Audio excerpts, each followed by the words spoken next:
dans la continuité des grands maîtres, on avait vu Rupa Goswami qui est le maître par excellence qui représente les Gaudiya Vaishnavas, parce que les gens font la confusion entre Gaudiya Mat et la Gaudiya Vaishnava, qui sont deux entités différentes.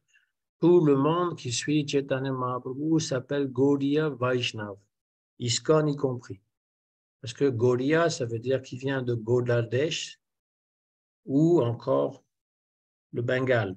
Donc, c'est des dévots de Chaitanya Mahaprabhu.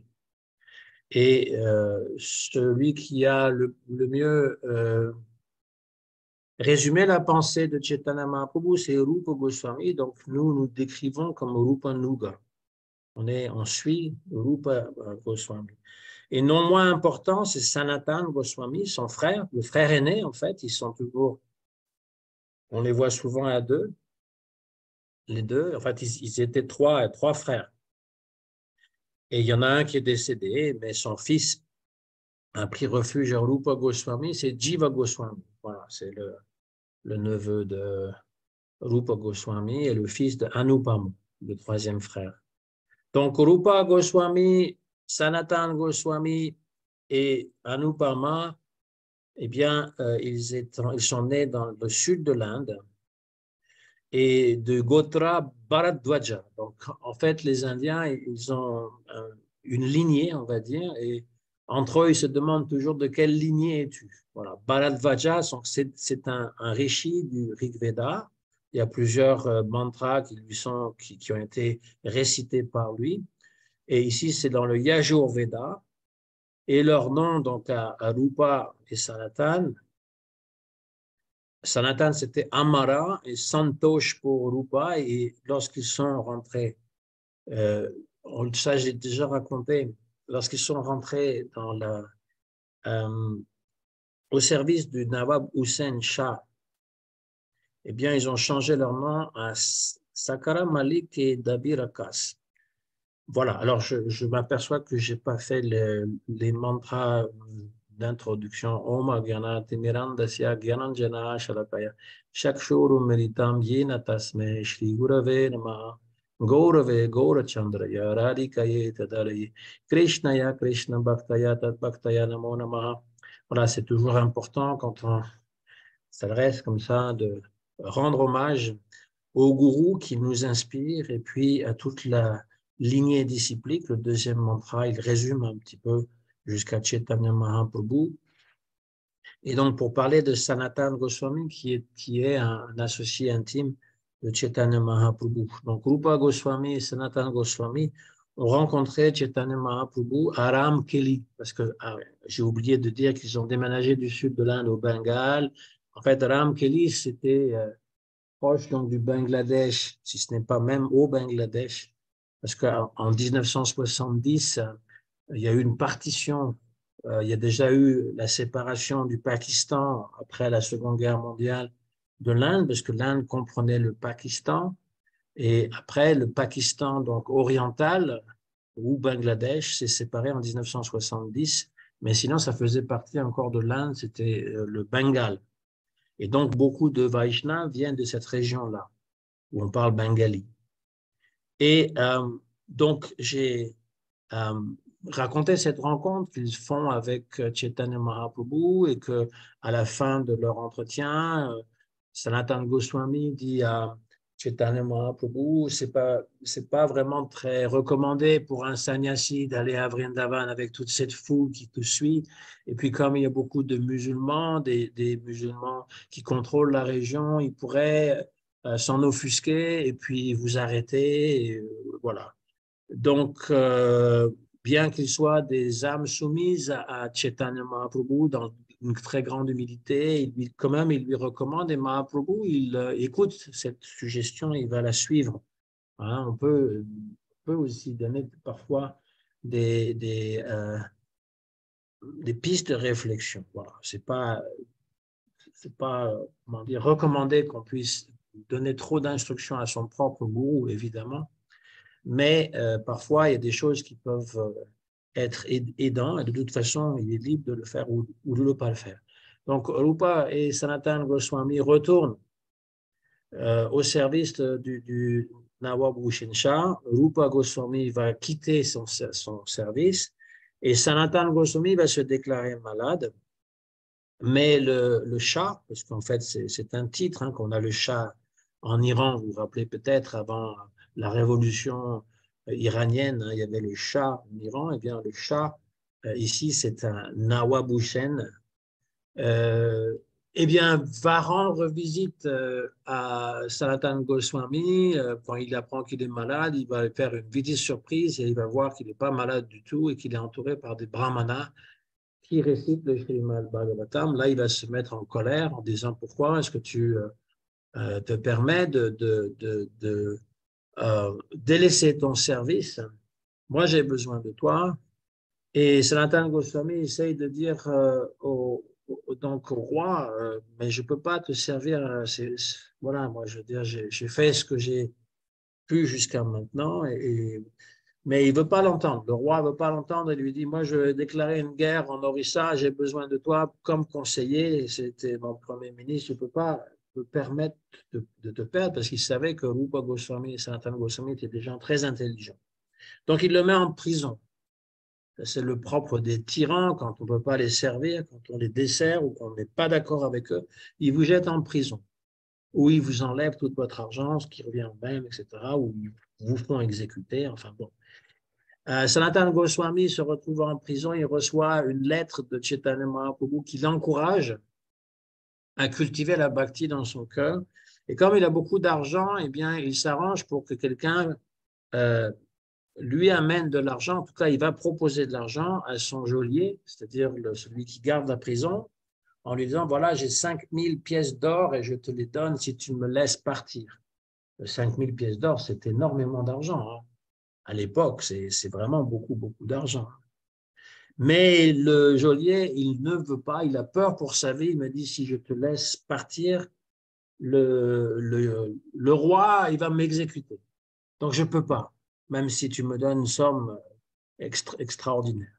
Et donc, Sanatana Goswami, il va rajouter 2000 pièces d'or supplémentaires, donc 7000, et il va lui dire: voilà, moi, tu n'as pas à craindre pour ta vie, parce que tu n'as qu'à dire que lorsque je suis sorti pour faire mes besoins, eh bien, j'ai sauté dans le Gange avec mes chaînes aux pieds, autour des pieds et des mains, et donc j'ai coulé.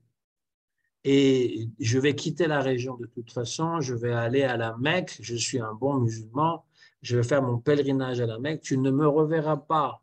Donc, accepte ces 7000 pièces d'or et laisse-moi partir, et tu diras ça, que finalement j'ai coulé dans le Gange. Et finalement, le geôlier, eh bien, il voit qu'il peut profiter de cette situation, donc il accepte. Et Sanatana Goswami donc, va s'enfuir en procédant par la forêt. Il faut s'imaginer, il y a 500 ans, il y avait encore des forêts importantes en Inde.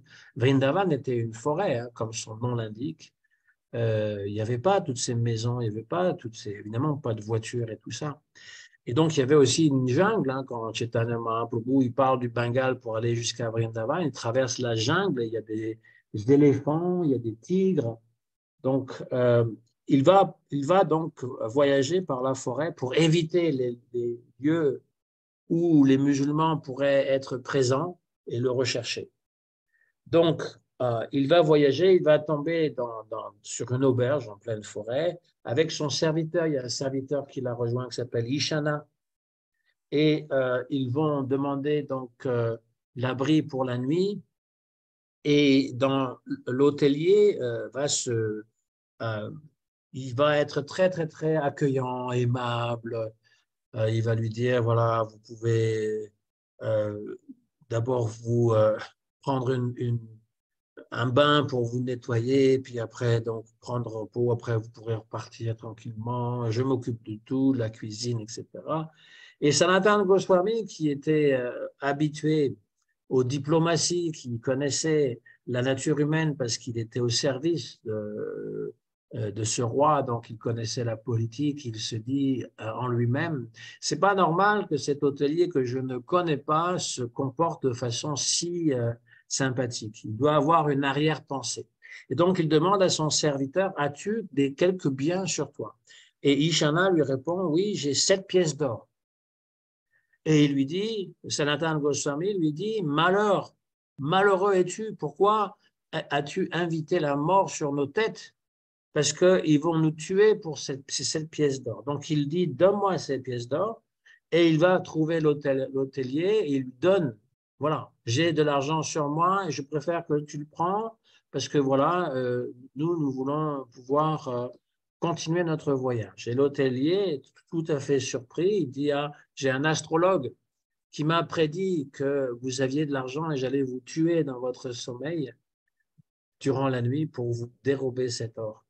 Parce que ça, c'est ce que je fais en fait. Les gens qui viennent chez moi et qui sont riches, ben, je les tue et je les enterre très rapidement, comme ça personne ne peut les trouver, et je garde leurs biens. Mais puisque tu m'as donné ça spontanément, je te laisse la vie, tu peux les garder, dit-il. Mais Sanatana Goswami répond, non, je préfère que tu les prennes parce que quelqu'un d'autre me tuera pour cet argent. Ça, c'est une bonne instruction. Quand on a de l'argent, eh bien, on peut se faire tuer pour cet argent. Je me rappelle d'un fait divers, il y a très longtemps, quelqu'un avait une très belle montre, une Rolex. C'était un président qui disait que si on n'a pas une Rolex à 40 ans ou 50 ans, je ne sais plus, on a raté sa vie. Ben, cette personne s'est fait attaquer dans la rue pour sa Rolex. C'est quelqu'un qui, avec une machette, lui a coupé la main pour lui prendre la Rolex. Alors, vous pouvez vous imaginer, pour un objet précieux, les gens veulent étaler leur richesse, mais ça rend les gens jaloux. Même une jolie femme, vous avez une très jolie femme, eh bien, tous les hommes vont vouloir, elles vont la courtiser, ils vont vouloir vous la prendre. Donc, tout ce que vous avez de bien et qui va susciter des convoitises vous met en danger. Vous avez un poste important, tout le monde vous jalouse et vous critique et essaie de vous faire tomber, etc. Donc, c'est Sanatana Goswami qui ne voulait plus rien avoir avec ce monde matériel. Il dit, voilà, je préfère que tu aies cet argent que me faire tuer pour cet argent. Et le lendemain, ils reprennent la route, mais Sanatana Goswami devine que son serviteur a toujours en sa possession de l'argent. Et il lui demande, est-ce qu'il te reste encore de l'argent sur toi? Il dit, oui, j'ai encore une pièce d'or. Donc, en fait, il en avait 8, mais il en a déclaré 7. Et Sanatana Goswami lui dit, eh bien, prends cet argent et retourne chez toi. Je ne peux pas m'embarrasser avec quelqu'un qui est trop attaché à l'argent. Et Ishana, il était très attaché à Sanatana Goswami. Il aurait voulu rester avec lui. Mais Sanatana Goswami lui dit, non, je préfère que tu retournes chez toi. Donc, ils se séparent. Ishana repart avec une très grande tristesse et Sanatana Goswami poursuit son voyage. Il va aller dans une ville où il y a quelqu'un qu'il connaît, qui fait partie de sa famille, qui voudra lui donner l'hospitalité pour la nuit, mais il refuse. Et cet ami est très riche, il lui dit, mais bon, comme tu as rien sur toi, tiens, prends cette couverture, c'est bon, une couverture, enfin, c'est comme une chadar. Il lui donne ça, mais très bonne qualité. Ça va pouvoir te protéger la nuit. Donc, il continue à pied, il se rend à Varanasi. Autrefois, ça s'appelait Benares sous les Anglais. Mais là, ça a récupéré à nouveau son nom sanskrit, comme la ville de Bombay qui est devenue Mumbai, redevenue Mumbai. Et donc, Varanasi, qui est l'endroit où il y a beaucoup de Shivaïtes et beaucoup de gens veulent mourir à Varanasi parce qu'on est libéré de ce monde selon les Shivaïtes. Mais Chaitanya Mahaprabhu est à Varanasi. Il est dans la maison de Chandrasekhar et il va se rendre dans cette maison. Le Chandrasekhar Acharya va sortir pour le voir et Chaitanya Mahaprabhu, au bout de quelques temps, il va dire, est-ce qu'il y a quelqu'un à la porte? Je sens qu'il y a un sadhu Vaishnav qui attend. Et Chandrasekhar, il dit, non, il y a juste un mendiant musulman. Il dit même, il dit un fakir, un pire fakir. En fait, les fakirs, qu'on montre souvent les images avec une planche à clous qui sont qui font des tours aussi de passe-passe. Il y en avait beaucoup à l'époque, même au 19e siècle ou au début du 20e siècle. On avait pas mal de fakirs. En fait, le mot fakir vient de l'arabe, celui qui s'est détaché finalement, normalement, celui qui s'est détaché du monde. C'est un sage. Un pire, c'est quelqu'un aussi qui est un maître. Souvent, ce sont des soufis. Et Sanatan Goswami, avec son accoutrement, il a une barbe, et puis voilà, il a probablement des habits qui appartenaient aussi quand il était dans sa fonction. Et donc, l'autre, Chandrasekhar Acharya, le prend pour un musulman. Mais Chaitanya Mahaprabhu, qui connaît le cœur de chaque bhakta, il dit non, non, c'est pas un musulman, c'est un grand bhakta. Va le voir, va le trouver. Chaitanya est resté à l'intérieur, mais il sait qu'à l'extérieur, c'est son grand bhakta, donc il fait venir Sanatana Goswami, et quand ils se rencontrent, ils s'étreignent mutuellement et ils ont toutes sortes d'extases qui se manifestent. Et donc, Chaitanya Mahaprabhu, il s'enquiert auprès de Sanatana Goswami. C'est vrai qu'il avait reçu ce nom, hein, quand Rupa et lui-même l'avaient rencontré à Ramkali, il avait redonné un nom spirituel. C'est une tradition dans toutes les religions, en fait. C'est pour ça qu'ils avaient changé aussi leur nom dans le nom musulman, parce que si vous êtes au service d'un musulman, il va vous donner un nom musulman qui vient de la tradition, comme Mohamed, Aïcha, Abdallah, et qui peuvent rappeler donc les origines de l'islam. Si vous êtes chrétien, ce sera Paul ou Jean ou Jacques.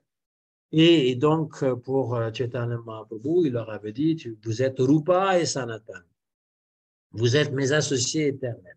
Et donc, il s'enquiert auprès de Sanatana Goswami de ce qui lui est arrivé depuis ce temps et il lui explique comment il s'est échappé, il s'est libéré de la prison et il est venu là. Et donc, Chaitanya Mahaprabhu, il lui dit, ah, c'est vraiment très bien, rafraîchis-toi, va prendre un bain et un repos et rase toute cette barbe et ses cheveux dans et quand il revient donc parfaitement rasé, Chaitanya Mahaprabhu est vraiment très, très content.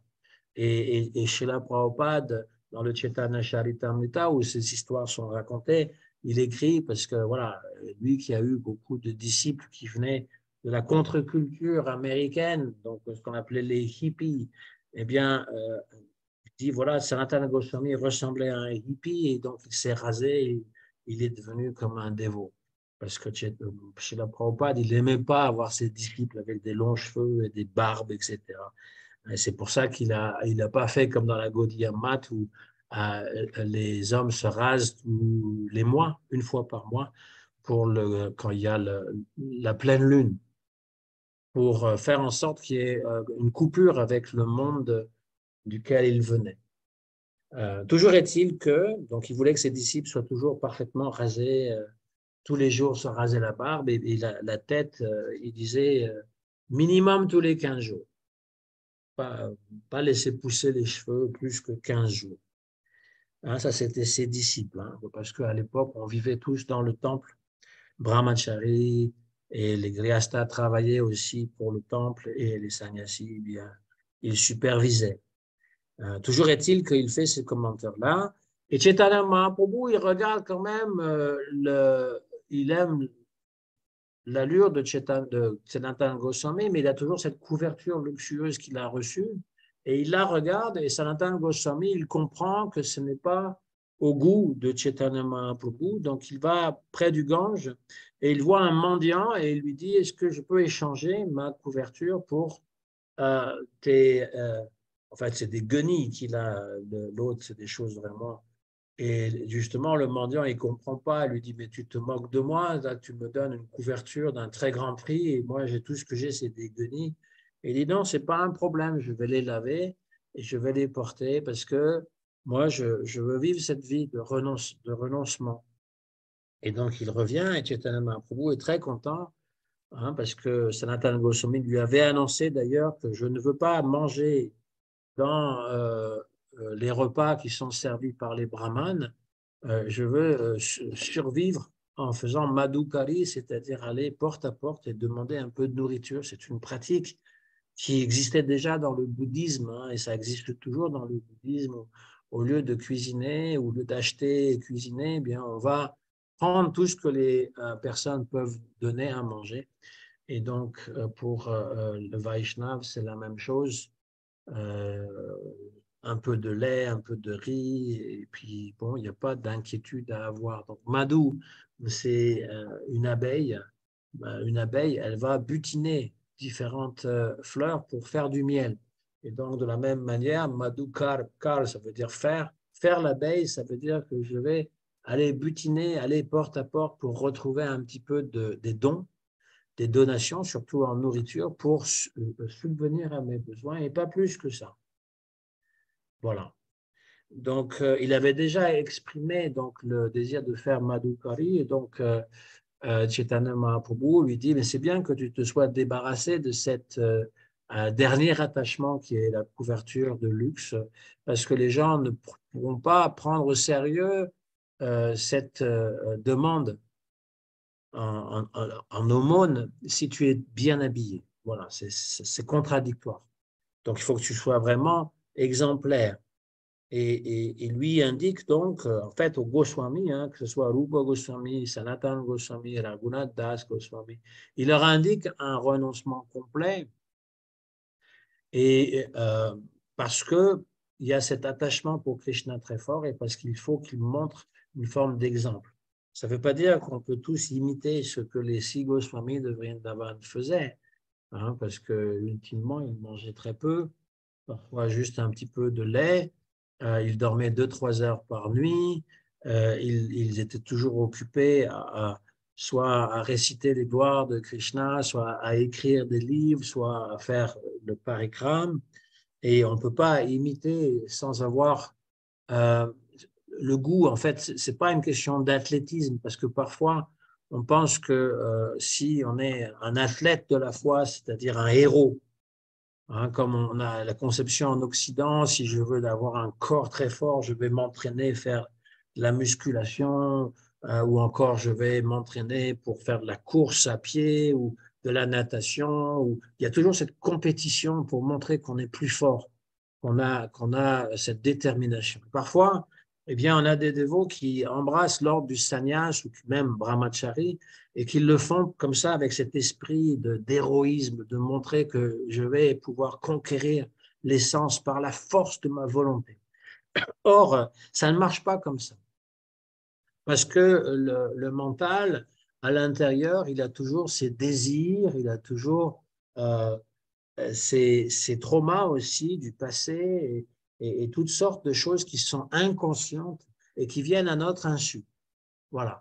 Donc, le vrai renoncement, d'ailleurs, c'est Rupa Goswami qui l'a décrit dans le Bhakti Rasamrita Sindhu, c'est de dire qu'on va tout utiliser pour Krishna, mais sans attachement pour nous-mêmes. Si on a un fort attrait pour Krishna et on est vraiment attiré et très dévoué au gourou, eh bien, en proportion, ce sera aussi un détachement naturel qui viendra pour le monde matériel. Ça, c'est un critère pour voir si on avance spirituellement ou non. Plus on est attaché à Krishna, moins, en fait, on a le désir de satisfaire nos sens. Alors, des fois, il faut évidemment se battre parce qu'on a pris des vœux, par exemple, ou même en tant que gréasta, hein, de ne pas manger de la viande, de ne pas prendre des intoxicants. Et des fois, au début, en tout cas, ça peut être difficile. Il y a peut-être une bataille, mais quand on décide de suivre l'exemple des Goswamis, ne serait-ce que renoncer à la vie sexuelle, à la vie de famille, qu'on le fait artificiellement sans avoir développé ce goût supérieur, bien, il y a des chances qu'on va être attaqué par des désirs et que s'ils ne sont pas satisfaits et qu'on n'est pas capable de, de, de complètement s'abandonner à Krishna, on va être submergé par ces choses. Voilà. Donc ça, c'est important à comprendre parce que Chaitanya Mahaprabhu n'a jamais imposé ce mode de vie à tous ses dévots, hein. Il y a beaucoup de dévots de Chaitanya Mahaprabhu qui sont dans l'ordre de Grihastha et ça ne pose aucun problème, comme Srivas Thakur. Donc, il était Grihastha et Nityananda. Là, j'ai enfin eu la confirmation, parce que pendant longtemps, j'ai entendu dire que Nityananda était sannyasi et qu'il a abandonné son sannyas, mais j'ai lu de la part de Sridhar Bhaktirakshak Sridhar Goswami Maharaj et d'autres grands Vaishnavas, Bhaktisiddhanta Saraswati, qui disent qu'il n'était jamais sannyas, il était brahmachari. Et après, il s'est marié. Voilà, donc c'est important de comprendre ça, de savoir quel est son adhikar. Alors, ensuite vient ce qu'on appelle le Sanatan Shiksha. Tout comme il y a le Rupa Shiksha, quand Chaitanya Mahaprabhu expose à Rupa Goswami les vérités intrinsèques de la bhakti, de la même manière, il le fait de façon plus volumineuse encore dans le Chaitanya Charitamrita par rapport à Sanatan. Il va lui exposer toutes les siddhantas qui sont liés à la bhakti. Et ça part, donc les premières questions, c'est Sanatan Goswami qui demande à Chaitanya Mahaprabhu, il pose ces questions importantes. Qui suis-je? Pourquoi suis-je toujours affligé par les trois formes de souffrance? Et comment puis-je faire pour devenir heureux? Et ça, c'est des questions fondamentales. Hein? On nous empêche de poser ces questions, même en philosophie, même quand vous êtes en terminale et que vous faites de la philosophie, on vous balance toutes sortes de choses abstraites, mais on refuse d'aborder les choses les plus importantes. Qui suis-je? Pourquoi je suis sur la terre? Pourquoi je dois mourir? Et est-ce que je peux trouver le bonheur? Et qu'est-ce que c'est que le bonheur? Et pourquoi il y a la souffrance? Ça, c'est les questions primordiales. En général, on dit, ah, il ne faut pas se poser ces questions-là, ça va te déprimer. Je ne comprends pas pourquoi ça va te déprimer, au contraire, parce qu'on recherche quelque chose. Hein? Il y a trois formes de souffrance. Trois kleshas, Adi Bhotik klesha, Adi Deivik klesha, Adi Atmik klesha. Adi Bhotik, ça veut dire toutes les difficultés, toutes les souffrances que les autres peuvent m'infliger. On parle souvent, par exemple, des insectes, des moustiques, etc. Ben oui, c'est embêtant, les insectes, et surtout quand on est en Inde ou dans les pays tropicaux, ils peuvent aussi nous transmettre des maladies qui sont quand même assez graves, comme la malaria ou la dengue ou tellement d'autres maladies. Donc voilà, il y a aussi dans certains endroits des serpents, des scorpions qui peuvent nous piquer. Voilà. Mais la plupart des souffrances nous viennent des autres êtres humains. Beaucoup de gens qui finalement, eh bien, ont des mauvaises intentions ou sont invivables. Ce sont des gens qui sont imbuvables, qui sont des maniaco-dépressifs ou des personnes qui sont perverses ou qui veulent vous manipuler ou qui vous trompent. Et donc, ce qui vous cause plein de souffrances, qui vous critique, voilà, ça peut vous causer plein de souffrances. Ça peut exister déjà dans la propre famille, votre propre famille. Et ça fait partie des souffrances de ce monde, celles qui vous sont infligées par les autres. Et je donne juste ces exemples-là, il y en a plein. Si vous n'avez pas les moyens pour venir, pour pouvoir payer votre loyer, etc., vous aurez des problèmes avec la justice. On va vous mettre en demeure, on va vous chasser de chez vous. Vous pouvez finir en prison et vous rencontrer sur votre route que des personnes antipathiques. Hein, on ne traite pas les gens qui se retrouvent devant la justice, on ne les traite vraiment pas avec clémence, hein, on va les traiter durement. C'est la même chose si vous vous retrouvez dans un hôpital pour une maladie. Il est assez fréquent que vous soyez traité avec indifférence par le personnel soignant parce qu'ils ont trop de choses à faire ou parce que simplement ils s'en fichent, ils n'ont pas le temps ou ils n'ont pas l'intérêt pour ça. Ça peut commencer à l'école aussi avec des professeurs désagréables ou qui vous prennent en grippe ou qui vous assomment avec leurs leçons inintéressantes. Ça, c'est ce qu'on appelle et ça peut être aussi les collègues au travail. Enfin bon, il y a toutes sortes de cas, de figures qui montrent que l'être humain peut être, comme le disait un philosophe, un loup pour l'homme. L'être humain est un loup. Il veut vous dévorer. Et puis, comme si ce n'était pas assez suffisant, il y a ce qu'on appelle aussi Adi Deivik. Deva, c'est donc la nature. C'est-à-dire qu'il fait chaud, il fait froid. Parfois, on attrape froid justement à cause du fait qu'il fait froid ou qu'il y a des changements de saison, ou il fait trop chaud et on a mal à la tête, on n'arrive pas à dormir, ou encore il y a des catastrophes, il y a des tremblements de terre, ou il y a encore des tsunamis, des feux de forêt, enfin toutes sortes de choses qui sont liées à la nature. Là, on y rajoute aussi la folie humaine qui fait qu'il y a plus de phénomènes catastrophiques parce qu'on détruit la nature, mais ça fait partie de cet adi deivik. Et puis, il y a adi atmik, à ne pas négliger tout ce qui vient de soi-même, c'est-à-dire le mental et tout ce qui va faire qu'on ne va pas être heureux avec soi-même, qu'on peut même ne pas avoir d'amour pour soi. Alors, il y a très longtemps, la religion chrétienne, fortement catholique, mais même chez les protestants, a condamné le bonheur, a condamné le corps, a condamné le bonheur, a fait en sorte qu'il fallait se flageller, se sentir coupable, toutes sortes de choses. Et donc, on n'est pas heureux parce qu'on ne s'aime pas, on se déprécie. On peut avoir appris à être déprécié parce que c'était comme ça que c'était enseigné dans la famille, à l'école, mais aussi on entretient cette dépréciation de soi, le fait qu'on ne mérite pas d'être heureux.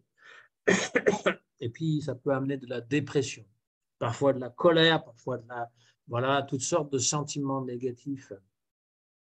Donc, il y a trois sources principales de la souffrance. Le corps aussi, adhyatmique, ça peut être le corps aussi. C'est pas juste le mental, c'est le corps qui peut être maladif. On peut souffrir d'arthrose, on peut avoir toutes sortes de malformations et de douleurs dans le corps qui fait que finalement on va souffrir. C'est intéressant de voir l'articulation de ces trois choses parce qu'il y a une tendance dans la pensée un peu nouvel âge, new age, que la souffrance ne provient que du mental. Qu'il suffit de changer notre vision du monde et puis tout va bien aller. Oui, ça va mieux aller parce qu'on n'a pas notre mental contre nous, mais les autres peuvent quand même être mal intentionnés et il peut quand même avoir des problèmes de dérèglement de la nature, etc. Voilà, donc c'est pas suffisant. Évidemment, si on a l'esprit bien concentré, on ne sera pas dérangé par ce que les autres font ou par ce que la nature fait. Je ne vais pas aller dans plus de détails que ça. Vous avez déjà entendu ces trois sources de souffrance. Mais bon, il pose cette question parce que c'est une question intelligente. Les gens posent toutes sortes de questions qui ne sont pas intelligentes, qui ne sont pas liées à notre bien-être. Et là, elles sont toutes liées au bien-être. Qui suis-je? D'abord, savoir qui suis-je. Parce que si je m'identifie à mon corps, si je m'identifie à mon pays, eh bien, je vais toujours être malheureux parce que le corps, eh bien, plus il vieillit, plus ça va mal. Et puis le pays, ben voilà, oh, c'est plus ce que c'était bien mieux avant, nanani, nanana. Bon, si on s'identifie à ces choses-là, on ne va pas être heureux. Et pourquoi suis-je toujours affligé par ces formes de souffrance? Et finalement, la question plus importante, qu'est-ce que je dois faire pour être heureux?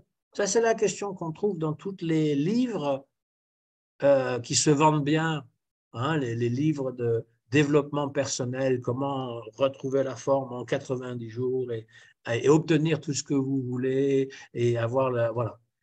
Parce que c'est à la base, qu'est-ce qu'on veut? On veut être heureux. Mais qu'est-ce que ça veut dire? Ah ben, être heureux, ça veut dire ne pas souffrir déjà. Je ne veux pas souffrir. Donc, on le fait par la négation. Le bien-être, n'est-ce pas? Et puis, donc, différentes philosophies ont présenté différentes explications du bonheur. Il y en a qui disent, ça c'est ce qui est le plus répandu aujourd'hui, le bonheur, c'est d'obtenir du plaisir. Le plaisir des sens. Tout ce qui me passe par la tête, que je le veux, eh bien, je l'ai et je suis content. On sait très bien qu'un excès de plaisir, quand par exemple vous avez l'argent et vous avez la renommée, vous pouvez acheter tout ce que vous voulez, eh bien, même un excès de plaisir, avoir toutes les femmes que vous voulez, avoir toutes les sortes de glaces à l'eau, etc. Il y a des gens qui ont des collections de voitures extraordinaires, de sport et je ne sais trop quoi. Voilà, avoir toutes les choses que vous voulez ne vous conduisent pas nécessairement au bonheur. Ça peut vous échapper malgré toute la consommation de plaisir. Il y en a même qui finissent par en mourir. Ils prennent trop d'alcool, de drogue, de sexe et ils finissent par en mourir très jeunes. Donc ça, c'est une réponse qu'on appelle l'hédonisme. Il y en a qui vont prôner un juste milieu, c'est-à-dire pas d'excès, juste un juste équilibre, mais dans les plaisirs. Il y en a qui vont prôner un détachement. Ça, c'est le bouddhisme. Le bouddhisme, il va prôner un détachement, le bouddhisme et d'autres approches spirituelles en disant, eh bien, c'est le désir. Parce que le bouddhisme, on part du même principe. Je l'ai déjà expliqué quand je parlais du bouddhisme et qu'on a été interrompu brutalement par une personne qui voulait nous montrer que le plaisir le plus grossier possible, n'est-ce pas? Et ça allait presque dans la même lignée de ce que je voulais dire, c'est-à-dire que nous sommes captivés par des choses qui n'en valent pas la peine. Voilà. Et donc, Sarva Dukam, la première vérité, la première des grandes vérités, c'est tout est souffrance.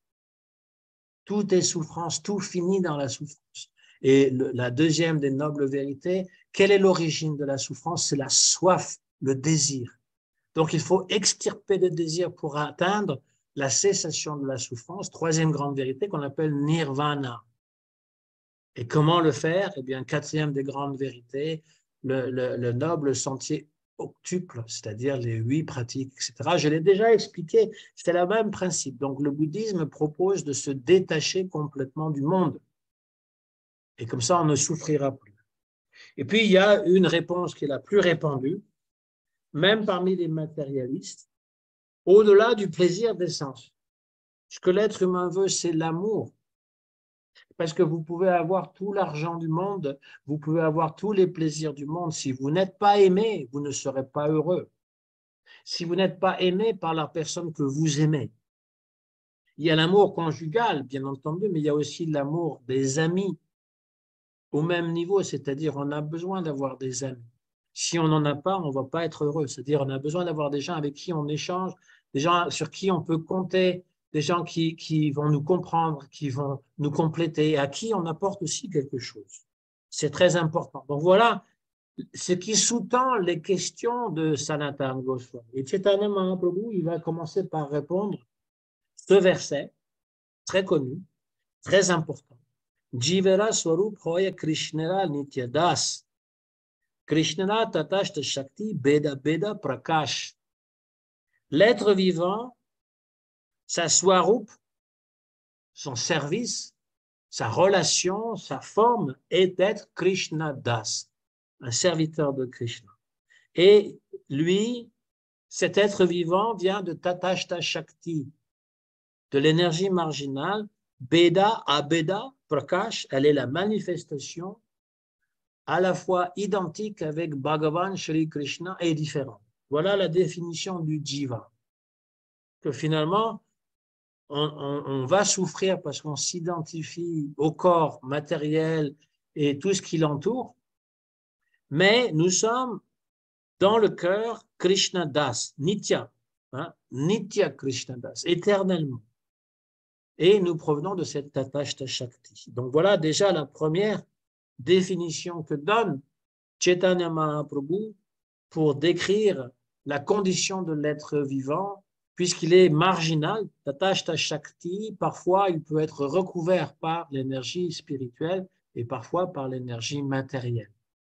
Et quand on est dans l'énergie matérielle, dans le monde matériel, on accepte un corps physique et on se réincarne encore et encore et encore et encore jusqu'à ce qu'on rencontre un gourou. Un gourou qui, lui, a réalisé la vérité, qui est libéré. Pas quelqu'un qui, finalement, peut simplement vous instruire. Ça, c'est une forme de gourou. Mais le gourou qui peut vous libérer de ce monde matériel, c'est une âme réalisée. Tattva Darshina. Tadvidi pranipatina pranipashtina sevaya upadekshanti te gyanam gyaninas tattva darshina. Celui qui a vu la vérité, eh bien, essayez de l'approcher. et puis essayez de le servir et vous lui poserez des questions et il va vous illuminer sur la vérité absolue. Et quand vous la connaîtrez, eh bien, vous connaîtrez votre réelle identité et vous ne souffrirez plus parce que vous allez cesser de vous identifier à ce que vous n'êtes pas. Chaitanya Mahaprabhu va décrire aussi que Krishna est la personne suprême, Ishvara Parama Krishna, Satchitananda Vigraha, Anadir, Adir Govindam, Sarvakarana Karanam. C'est le premier verset de la Brahma Samhita. Parama Ishvara, le maître suprême, c'est Krishna qui est Satchitananda, il est plein de félicité, d'éternité, de connaissance, et il est sans commencement, mais c'est à partir de lui que finalement tout commence. C'est Govinda. Sarva Karana Karanam, la cause de toutes les causes. En fait, ça c'est. Et puis après, il va décrire tous les avatars de Vishnu, mais ce qui est intéressant, dans la lignée de Chaitanya Mahaprabhu, c'est que nous sommes Vaishnav, mais en fait, c'est Krishna pour nous qui est le Dieu suprême. Parce que Vaishnav, ça vient de Vishnu. Ceux qui sont dédiés à Vishnu. Tout comme on a Shivite, les Shaktas, ceux qui suivent la déesse Durga, Shakti, et puis les Vaishnavas. On fait partie de cette grande famille de Vaishnavas. J'ai déjà parlé de Ramanuja Acharya, Madhvacharya, Nimbarka Acharya, Vishnu Swami, les 4 grandes lignées Vaishnav qui considèrent que Vishnu est la réalité suprême. Et de Vishnu viennent tous les avatars. Et Krishna est un des avatars de Vishnu pour ces lignées-là. Mais pour Chaitanya Mahaprabhu, Krishna est l'origine même de Vishnu. Ça, c'est vraiment la spécificité. En vérité, on est plus des Krishnaïtes. Mais on fait partie de cette famille Vaishnava. Parce qu'il n'y a pas de différence entre Vishnu et Krishna. Il n'y a pas de différence. Mais dans les tattvas qui sont donnés dans la lignée de Ramanuja Acharya, Madhvacharya, Nimbarka Acharya. Nimbarka Acharya, il accepte aussi Krishna. Mais disons que dans les autres lignées, eh bien, c'est Vishnu. Et il y a plusieurs avatars. Donc, Chaitanya Mahaprabhu, il va expliquer tous ces avatars aussi. Il y a d'abord les Purusha avatars, qui sont en fait des émanations de Vishnu. On a Karana Dakshayi Vishnu, Garbo Dakshayi Vishnu, Kshiro Dakshayi Vishnu. D'abord, le Mahavishnu qui crée le monde entier avec tous les univers sortent de ses pores. Il y en a des milliers, des milliards, autant d'univers que de grains de sable sur toutes les plages de la Terre. Et dans chaque univers, Vishnu rentre, Garbo Dakshayi Vishnu, pour donc occuper la moitié de l'univers, et de son nombril va sortir une tige de lotus sur laquelle sera assis Brahma, qui va faire la deuxième création, ou la création secondaire plutôt. Et Kshirodakshayi Vishnu, parce qu'il est allongé sur un océan de lait, sur Shwetadvip, qui est proche de Brahmaloka, mais en même temps, il va rentrer dans le cœur de tous les êtres vivants et dans chaque atome. Ces 3 Purushas, c'est aussi, on les appelle aussi, il y a Vasudev qui est le Narayan originel qui vit à Vaikunta, et Mahavishnu, c'est Sankarshan, et ensuite Garbhodakshayi Vishnu, c'est Pradyumna, et ensuite Aniruddha, c'est Kshirodakshayi Vishnu, les Chatur Vyuha. Ça, c'est le premier des avatars, et puis ensuite viennent tous les autres avatars, les Manvantara avatars. Chaque Manu, il y a des avatars, Guna avatars, les 3 avatars principaux, Brahma, Vishnu, Shiva.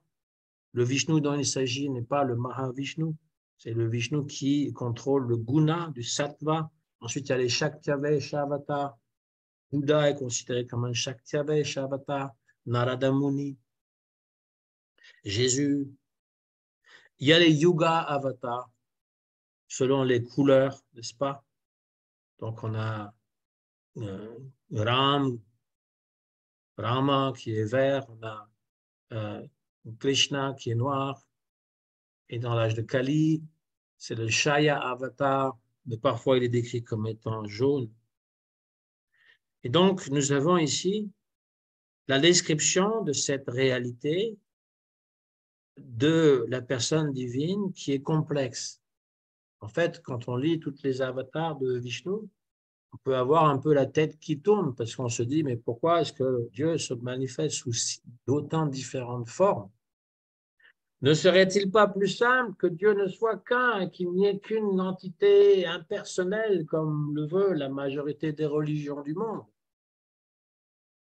Le Dieu qui n'a pas de nom et qui est invisible des trois grandes religions monothéistes, surtout l'islam et le judaïsme, ou encore le Dieu qui est le Brahman impersonnel de Advaita Vedanta.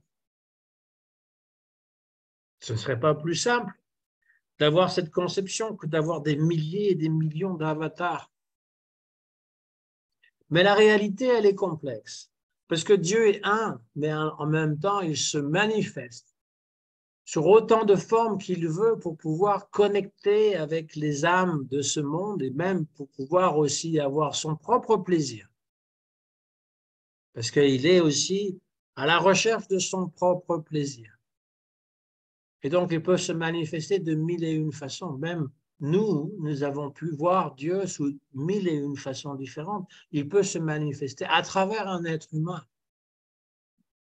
qui vous tend la main ou qui vous donne une instruction qui soit valable. Mais on ne le voit pas. On est toujours à la recherche de ce qui finalement semble être simple parce que nous voulons simplifier. Mais Dieu est à la fois un et multiple. C'est cette réalité suprême qui s'appelle Krishna, avec sa beauté particulière. Krishna, il a une beauté qui est hors du commun, c'est pour ça qu'on l'appelle l'infiniment fascinant. Et quand il joue de la flûte, il va captiver tous les êtres, même les êtres immobiles vont devenir mobiles. Les arbres vont commencer à courir et même la rivière, elle va commencer à faire des ronds, elle va commencer à et offrir des lotus aux pieds de Krishna quand elle entend la flûte. Et les animaux vont être captivés lorsque les vaches entendent la flûte de Krishna, elles s'arrêtent de brouter. Vous savez, une vache, ça broute tout le temps. Elle va arrêter de manger de l'herbe et de mâcher, et de ses deux oreilles, elle va les tourner vers le ciel comme ça, comme si c'était des coupes dans lesquelles se verserait le nectar de la flûte. Et les petits veaux vont arrêter de téter leur mère pour écouter le son de la flûte. Et tous les animaux vont être captivés. Vous avez, dans la forêt, vous avez des merveilleux oiseaux qui chantent toute la journée. Et si vous vivez dans une ville, vous les avez tous alignés les uns les autres sur un fil électrique. Et là, les oiseaux, ils vont arrêter de chanter. Ils vont dire, ce chant est tellement magnifique, c'est beaucoup plus beau que ce qu'on peut chanter. Et ils vont rester immobiles, les yeux fermés. Les gopis les décrivent comme des yogis, des grands yogis qui sont absorbés dans la méditation de la flûte et qui deviennent immobiles, complètement immobiles. Les choses qui étaient mobiles vont arrêter de bouger. Même la rivière va arrêter de couler en entendant la flûte de Krishna. Et les choses qui étaient immobiles vont se mettre à bouger. Et puis, cette flûte va captiver le cœur des gopis. Lorsqu'elles vont entendre cette flûte, chacune va penser, il m'appelle par mon prénom. Dans le son de la flûte, elles entendent leur prénom. Elles vont toutes venir en même temps. Plusieurs centaines de jeunes filles pensent qu'elles sont les seules à venir à la flûte de Krishna alors qu'il les a appelées toutes par leur prénom, par leur nom intime. Ça, c'est la fascination de Krishna. Et Krishna, il est particulier aussi par rapport à Vishnu pour ses lilas, ses divertissements. Il fait des divertissements complètement hors du commun. Bien sûr, la Rasa Lila, qui est le centre de toutes les lilas, mais toutes ces lilas. Comme lorsqu'il avale, il avale un peu de terre et Yashoda, lorsqu'elle lui demande d'ouvrir la bouche, elle va voir le monde entier dans sa bouche. En fait, c'est toute la terre qu'il a avalée. Il a avalé tout l'univers. L'univers est déjà à l'intérieur de lui-même. Ça, c'est son aspect Eshwarya qui est extraordinaire.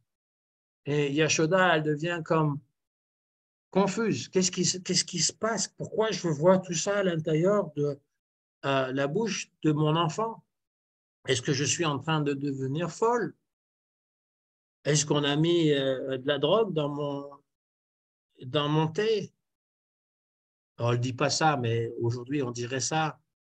Est-ce que c'est un déva qui est en train de m'influencer, un dieu? Ou est-ce que Krishna, c'est Vishnu, c'est Bhagavan?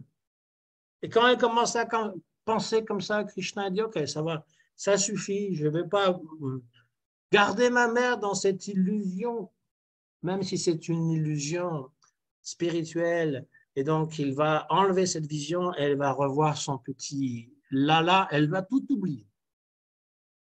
Elle va tout oublier. Et donc, ça, ce sont des lilas extraordinaires. Il y en a tellement d'autres qu'on peut raconter et entendre encore et encore, parce que c'est, en fait, en écoutant, pourquoi est-ce que les gens sont captivés par les histoires qu'on va lire dans des livres, les histoires qu'on va voir dans des films? Parce que justement, ça les divertit. Mais les histoires de Krishna sont la source de toutes ces histoires. Et cette source, elle est inépuisable. En fait, Krishna, il joue jamais de la même façon de la flûte. En fait, Krishna, dans chaque univers, il est en train de montrer sa forme universelle à l'intérieur de sa bouche, mais c'est toujours différent. C'est jamais de la même manière. C'est ce qu'explique d'ailleurs Sanatana Goswami dans son Brihad Bhagavatamritam. Il explique qu'en fait, dans chaque kalpa, Krishna fait quelque chose de différent. Par exemple, dans un kalpa, lorsque Krishna est en train de danser sur les têtes de Kaliya, dans un kalpa autre que le nôtre, c'est-à-dire dans un autre jour de Brahma, il invite toutes les gopis et elles vont danser la Rasalila sur la tête de Kaliya. C'est ce que Sanatana Goswami marque dans son Brihad Bhagavatamritam. Il dit aussi qu'à un autre kalpa, il va prendre Kaliya et c'est grâce à Kaliya qu'il va aller à Mathura. Il va aller voir comme ça en faisant un lacet autour des bouches de Kaliya, en utilisant Kaliya comme si c'était sa monture, comme si c'était un cheval. Parfois, il utilise aussi Keshi, le démon Keshi. Donc, il fait toutes sortes de choses qui sont toujours adaptées au goût du jour et qui sont toujours changeants. C'est pour ça qu'il y a plein de divertissements qu'on a pris connaissance par la vision des Goswamis qui ont eu le darshan de Shri Krishna. Parce que Krishna, il est vivant. Il est toujours à vouloir inventer des nouveaux jeux. Finalement, son prema. Ces quatre choses sont vraiment spécifiques à Krishna que même Vishnu n'a pas. Rupa Madhuri, sa forme extraordinaire. Venu Madhuri, toute la beauté dans sa flûte. Lila Madhuri, les divertissements. Et Prema Madhuri. L'amour qu'il peut donner n'est comparable à rien d'autre. Les gens qui sont fascinés par sa beauté, qui sont fascinés par ses jeux, perdent complètement la tête. Même lui-même est attiré par ses propres jeux, par sa propre forme. Voilà ce que Chaitanya Mahaprabhu il explique à Sanatana Goswami. Et puis il va raconter encore comment il y a deux sortes de bhakti. Il y a la Vedi Bhakti qui suit les 64 pratique de la bhakti, et puis il y a la raganuga bhakti qui est donc suivre l'exemple d'un des habitants de Braj. Quand on n'a pas d'un habitant de Braj, ce n'est pas quelqu'un qui vit à Vrindavan aujourd'hui. C'est quelqu'un qui est dans la mentalité de suivre Krishna et qui l'adore selon une rasa particulière. Donc, si on est attiré par Yashoda, c'est parce qu'à l'intérieur de nous, on a le sentiment de Vatsalya. Et on va vouloir toujours écouter les divertissements de Yashoda Mai avec Krishna. si on est attiré par Sakya, les petits pâtres qui jouent avec Krishna, on va toujours vouloir écouter les gloires de Subal ou Madhu Mangal ou tous les autres Gopas avec Krishna. Et puis dans Madhurya, eh bien, ce sont les 8 Sakis qui servent Srimati Radhika et les Manjari, les petites servantes qui ont entre 9 et 11 ans et qui servent Srimati Radhika. Ça, c'est pour pour tous les acharyas de notre lignée sont dans cette Madhurya, qui comprend tous les autres rasas, en fait. Ça ne les exclut pas du tout. Ça les comprend toutes. Finalement, Mahaprabhu va expliquer le fameux verset Atma Rama, parce qu'il a expliqué de 18 façons différentes ce verset Atma Rama qui apparaît dans le premier chant du Bhagavatam. Il a expliqué de 18 façons différentes à Sarvabhauma Bhattacharya, quand il était à Jagannath Puri. Et Sanatana Goswami, il veut entendre cette explication, ces 18 formes d'explication. Et Chaitanya Mahaprabhu ne va pas lui donner juste 18, il va lui en donner 61 formes d'explication. Le verset, c'est Atmarama Shamunayo, Nirgranta api urukrame, Kurvanti aetukim bhaktim, Itam bhuta guno hari. Les qualités de Shri Krishna sont tellement extraordinaires que toutes sortes d'Atma Rama, ceux qui sont déjà satisfaits dans le soi, dans l'être, vont être attirés par lui.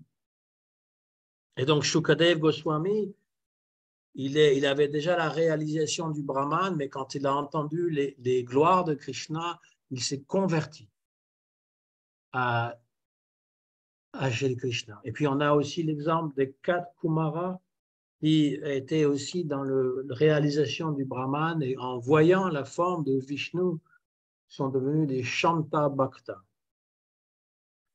Et puis, nous avons toutes sortes d'autres Atmarama. C'est-à-dire que l'Atmarama, c'est celui qui n'est pas du tout intéressé par le monde matériel. Il n'a plus d'attrait, il n'est plus attiré du tout par le monde matériel.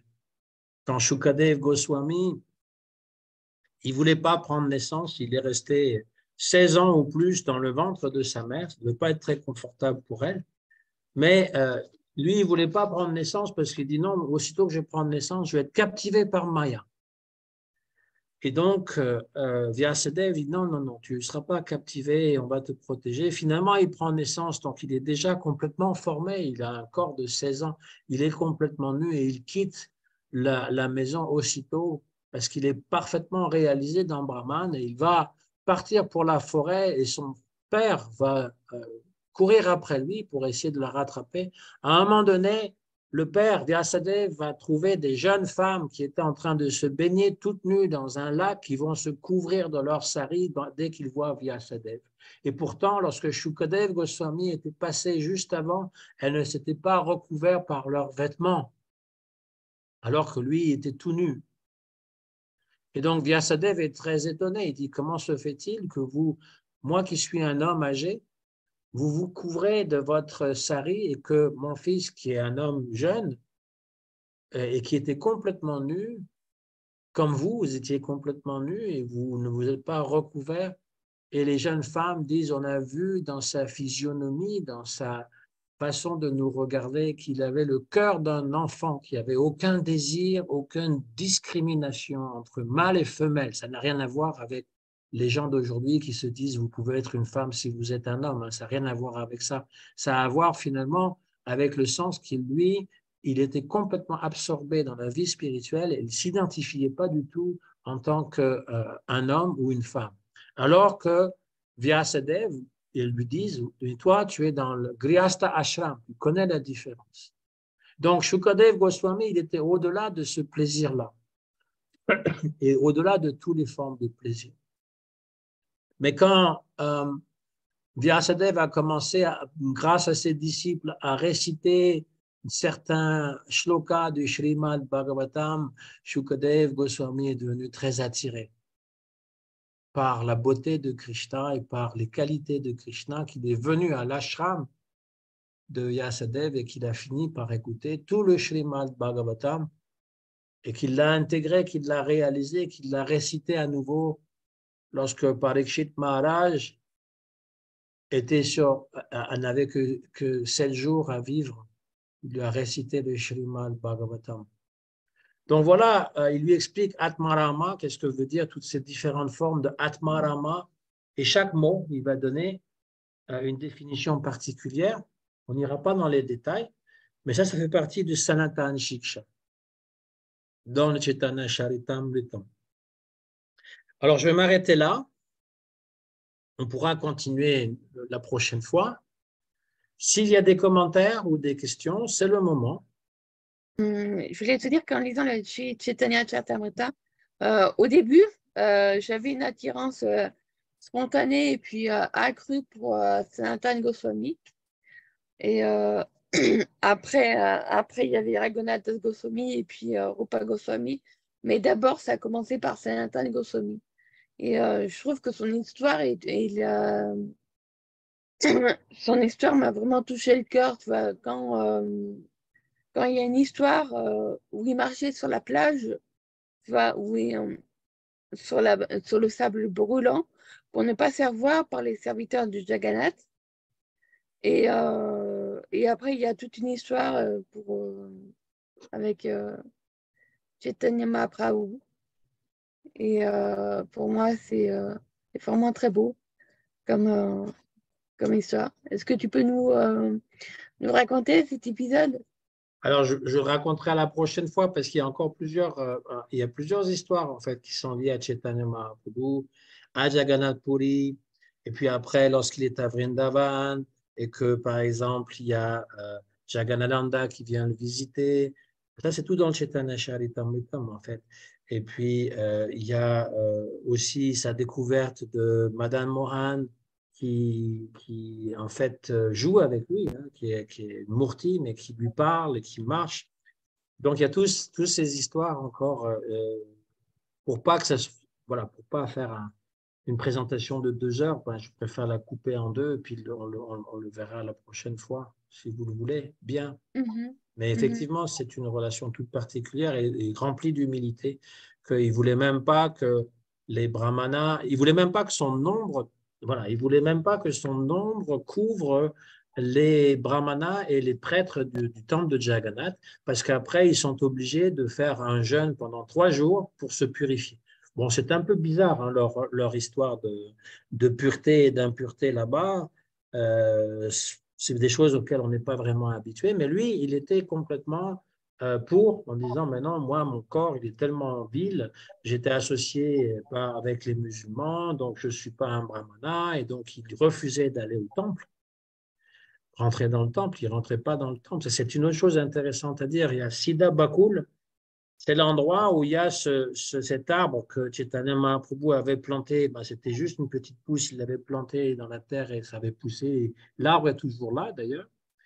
Et c'est là où Haridas Thakur résidait, et Sanatana Goswami et Rupa Goswami. Et donc, aucun d'entre eux ne rentrait dans le temple de Jagannath Puri qui est réservé qu'aux hindous. Alors, on sait que nous, on n'a pas le droit d'entrer non plus, mais c'est intéressant parce que Gurudev nous disait, euh, voilà, nous qui sommes rejetés, il nous disait, mais ça ne vous fait pas plaisir d'aller là où résidait Rupa Goswami, Sanatana Goswami, Haridas Thakur, et d'être parmi les rejetés aussi de ce calibre-là.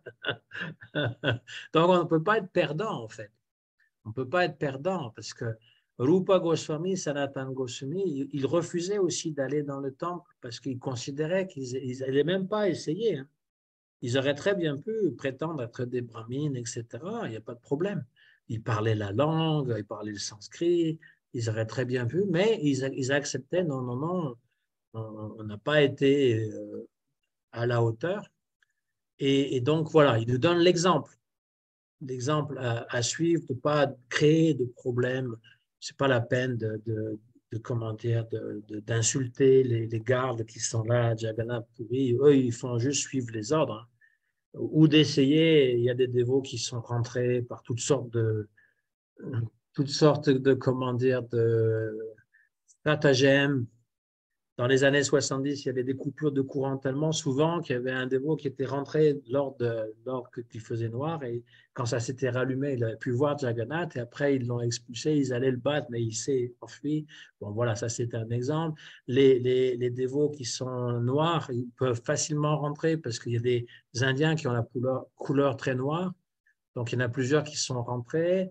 Il y a aussi des dévots et des dévotes qui viennent, qui étaient, comment dire, orientales, qui ont les yeux bridés. Donc, il y a tous les gens qui viennent de Assam, de l'Inde, et puis de Manipuri aussi, comme Bhakti Swarup Damodar, il venait de Manipuri. Donc, il y a des Indiens qui ont. Il y a toutes les races, en fait, en Inde. Donc, ils ont pu rentrer. Donc, ils sont rentrés un peu de force. Et ça crée des tensions avec les brahmanes qui sont très stricts.